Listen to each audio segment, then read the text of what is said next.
محترم ناظرین و سامعین،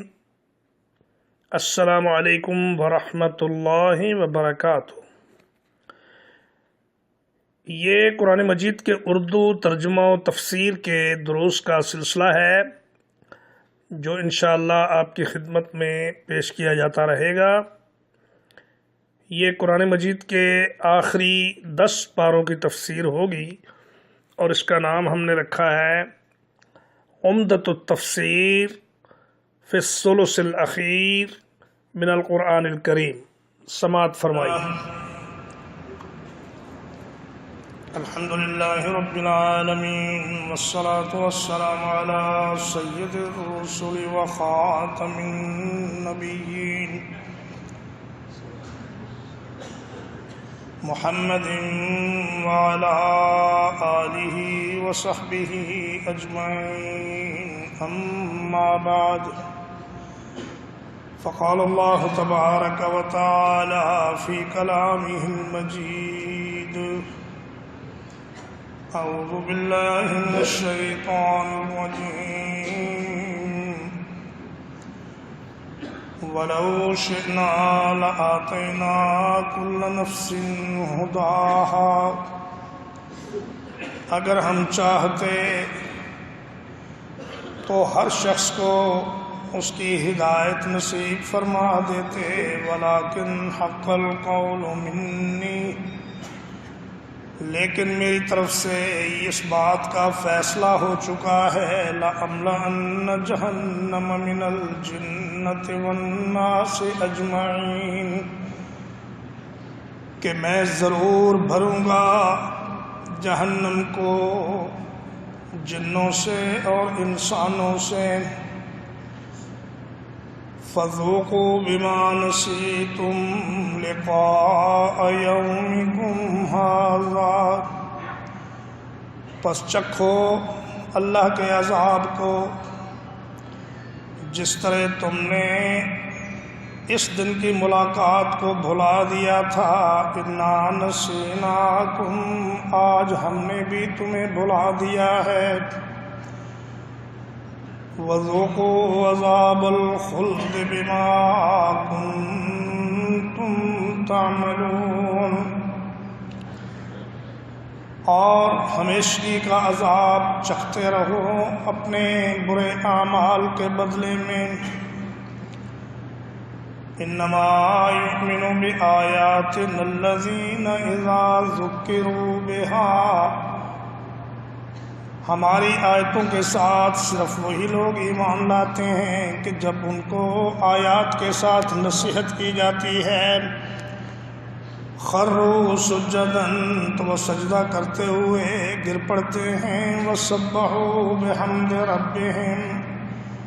اور اپنے رب کی تعریف کے ساتھ اس کی تسبیحیں کرتے ہیں، وہم لا یستکبرون، اور وہ تکبر نہیں کرتے۔ پیارے بھائیوں، یہ سورۃ السجدہ کی آیت نمبر 13، 14 اور 15 ہے جو آپ حضرات کے سامنے تلاوت کی گئی ہے۔ اس میں اللہ رب العزت یہ فرما رہے ہیں کہ اگر ہم چاہتے تو تمام انسانوں کو ہدایت کے راستے پر گامزن کر سکتے تھے، یہ ہمارے لیے کوئی مشکل کام نہیں تھا، لیکن اللہ کی حکمت یہ تھی، اللہ کا فیصلہ یہ تھا کہ اس دنیا کو انسان کے لیے امتحان گاہ بنانا ہے، اور یہاں اس کا امتحان لینا ہے کہ وہ اللہ کے احکام پر عمل کرتا ہے یا نفس اور شیطان کے کہنے پر عمل کرتا ہے، اور اللہ تبارک و تعالیٰ کے احکام کو پس پشت ڈال دیتا ہے۔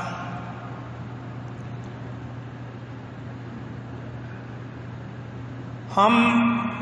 زبردستی کسی کو ہدایت نہیں دیتے۔ اللہ نے فرمایا لا اکراہ فی الدین، اللہ چاہے تو ایک عذاب کا آگ کا ایک پہاڑ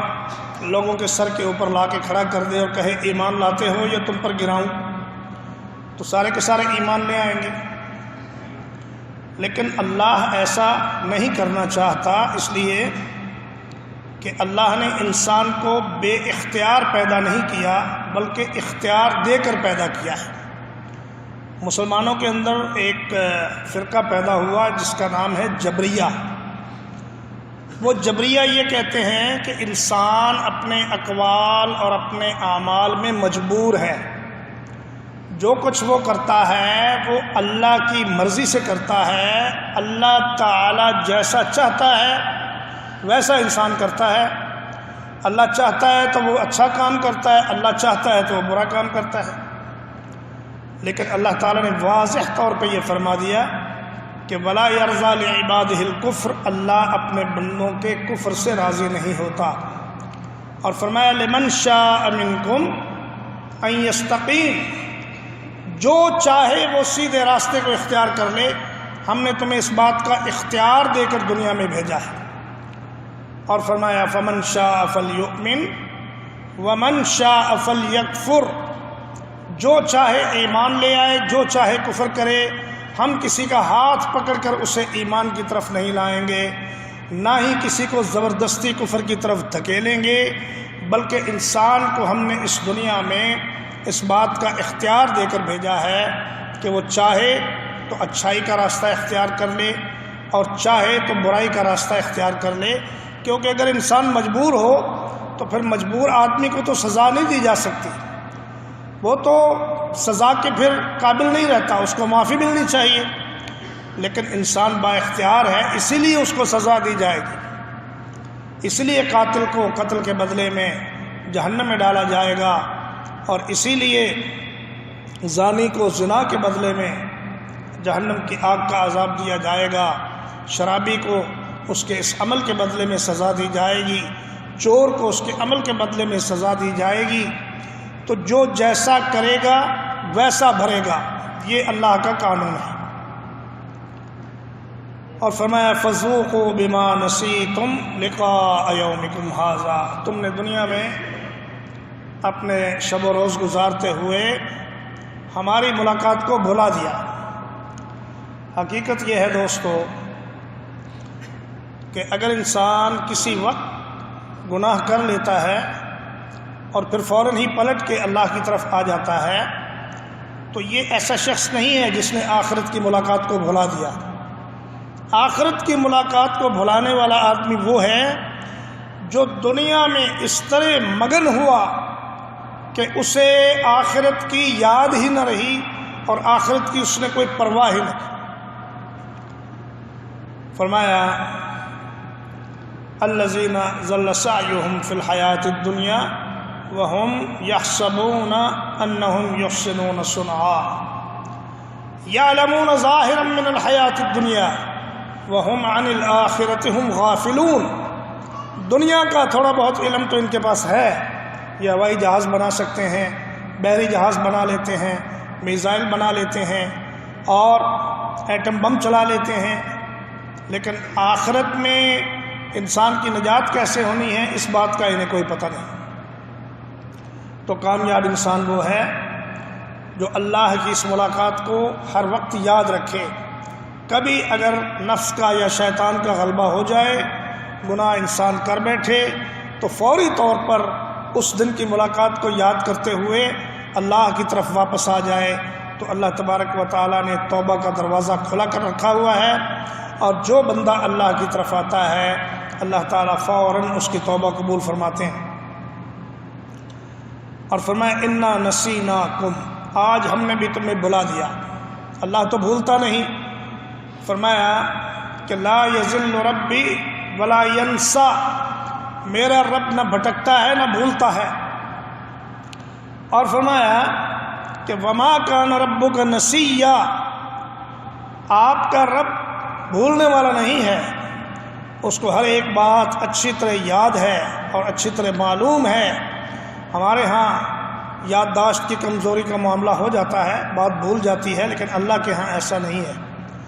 تو پھر کیوں فرمایا کہ انا نسیناکم، فرمایا کہ یہ الجزاء من جنس العمل، جیسا تم نے کیا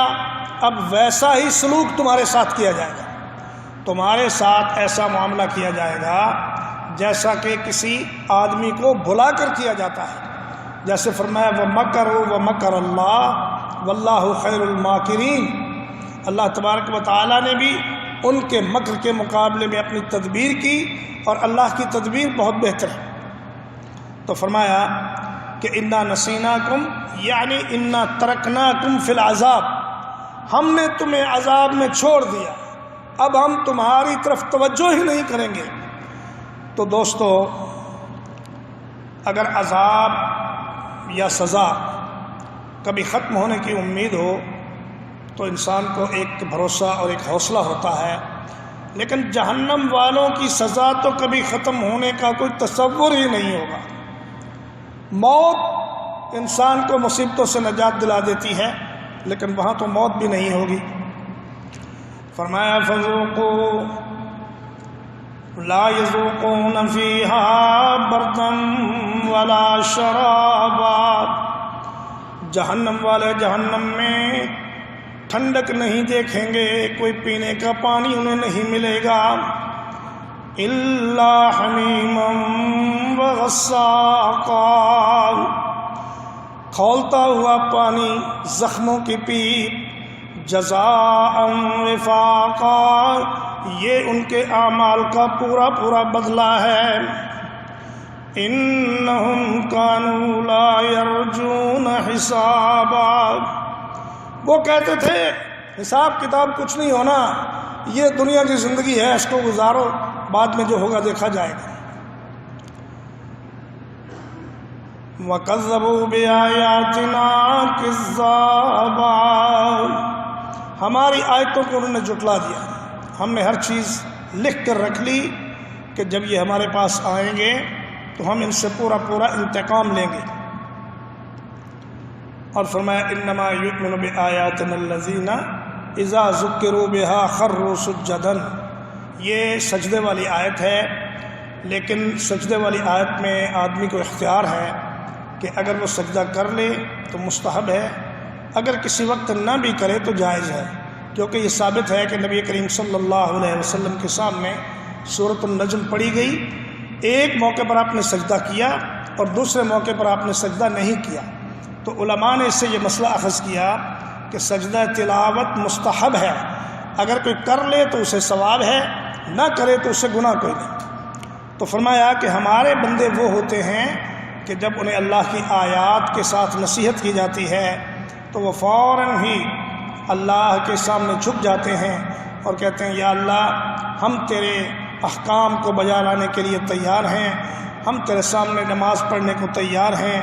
اللہ کی تسبیحیں بیان کرتے ہیں۔ نبی کریم صلی اللہ علیہ وسلم رکوع میں اور سجود میں یہ دعا کثرت سے پڑھا کرتے تھے، سبحانک اللہم ربنا وبحمدک اللہم اغفر لی۔ جب آپ عمر کے آخری حصے میں پہنچ گئے تو آپ رکوع میں اور سجود میں یہ دعا بڑی کثرت سے پڑھتے تھے، سبحانک اللہم ربنا وبحمدک اللہم اغفر لی۔ آپ بھی یہ یاد کر لیں اور اس کو نمازوں میں پڑھا کریں، سبحانک اللہم ربنا وبحمدک اللہم اغفر لی۔ فرمایا وَهُمْ لَا يَسْتَكْبِرُونَ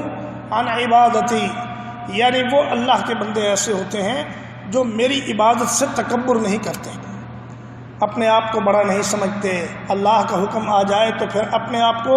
مٹی میں ملا دیتے ہیں، کہتے ہیں یا اللہ میں حاضر، جہاں مجھے کھڑا کر دے میں وہاں کھڑا ہونے کو تیار ہوں، جہاں مجھے بٹھا دے میں بیٹھنے کو تیار ہوں، جہاں مجھے لٹا دے میں لیٹنے کو تیار ہوں، اور جہاں میرے مال کی ضرورت ہے میں مال دینے کو تیار ہوں، جہاں میری جان کی ضرورت ہے میں جان دینے کو تیار ہوں۔ اللہ سے دعا ہے کہ وہ ہمیں توفیق عمل عطا فرمائے۔ اقول قولی ھذا واستغفر اللہ لی ولکم ولسائر المسلمین۔